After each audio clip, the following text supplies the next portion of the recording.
పాకిస్తాన్లోని తూర్పు పాకిస్తాన్ అనేది ఇప్పుడు ఉన్నటువంటి బంగ్లాదేశ్. దాంట్లో ఉన్నటువంటి వాళ్ళని ప్రాణాలు తీస్తూ హత్యలు చేస్తున్నటువంటి వేళ అక్కడ షియా సున్నీ గొడవ అనమాట. పాకిస్తాన్ సున్నీలది, బంగ్లాదేశ్ షియాలది కావడం, వీళ్ళని అంతమొందిస్తున్నటువంటి సందర్భంలో వాళ్ళందరూ భారతదేశానికి పారిపోయి వస్తుంటే, అంటే నాట్ ఓన్లీ షియా, అహ్మదీలు, ఇతర వర్గాలు కూడా వాళ్ళందరి విషయంలో రక్షణ కోసం అంటూ మన దేశం నుంచి అక్కడికి సైన్యాన్ని పంపించి పాకిస్తాన్ని నుంచి బంగ్లాదేశ్ని వేరు చేస్తే ఇందిరాగాంధీ ఆనాటి నుంచి గొప్పగా ఆవిడని దేవతగా కీర్తిస్తున్నారు. కానీ ఆ బంగ్లాదేశ్ వాళ్ళు ఇప్పటిదాకా రావడం మానలేదు. మనకి ఇది ఒక ఎత్తు.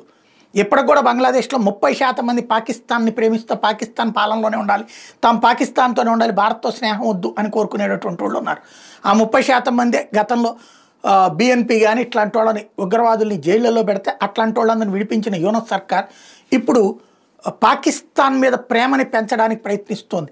అందులో భాగంగా హిందువుల్ని, బౌద్ధుల్ని, జైనుల్ని, సిక్కుల్ని అందరినీ కూడా ప్రాణాలు తీస్తున్నటువంటిది అక్కడి నుంచి తరిమివేస్తారు, లేకపోతే లొంగిపోయే పరిస్థితి సృష్టించడంతో పాటు ఇప్పుడు పాకిస్తాన్ బంగ్లాదేశ్ల మధ్యన రెగ్యులర్గా తిరగడానికి వీసా ఫ్రీ, వీసా అవసరం లేకుండా బంగ్లాదేశ్ ఇప్పుడు పాకిస్తాన్ వెళ్ళొచ్చు, పాకిస్తాన్ బంగ్లాదేశ్ వెళ్ళొచ్చు. తద్వారా పాకిస్తాన్ బంగ్లాదేశ్ మీద తన పట్టు పెంచుకునే ప్రయత్నం ప్రారంభించింది.